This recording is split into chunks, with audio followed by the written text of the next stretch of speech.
ପ୍ରାର୍ଥନା ଫେବୃଆରୀ 15, 1915। हे ସତ୍ୟରୂପୀ ଭଗବାନ, ତୋ ପ୍ରକାଶ ନିମନ୍ତେ ଗଭୀର ବ୍ୟାକୁଳତା ସହ ବାର ବାର କରି 3 ବାର ମୁଁ ତୋତେ ଆବାହନ କରିଛି। ତାପରେ ସମଗ୍ର ସତ୍ତା ତାର ଅଭ୍ୟାସ ଅନୁଯାୟୀ ତୋ ନିକଟରେ ନିଜକୁ ସମ୍ପୂର୍ଣ୍ଣ ରୂପେ ସମର୍ପଣ କରିଦେଲା।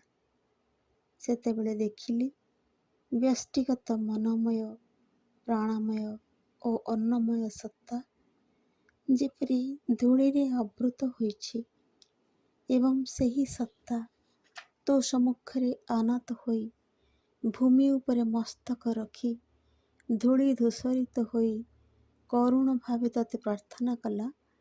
ହେ ଭଗବାନ, ଧୂଳି ଗଠିତ ଏଇ ଆଧାର ତୋ ପାଦ ତଳେ ସାଷ୍ଟାଙ୍ଗ ପ୍ରଣତ।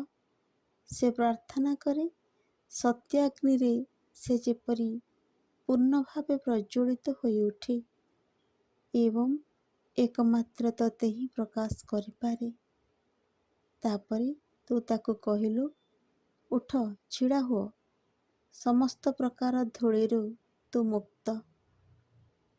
ନିମିଷକ ମଧ୍ୟରେ ହଠାତ୍ ସମସ୍ତ ଧୂଳି ଝଡ଼ି ପଡ଼ିଲା, ଯେପରି ଶରୀରରୁ ବସ୍ତ୍ର ଖସି ପଡ଼େ।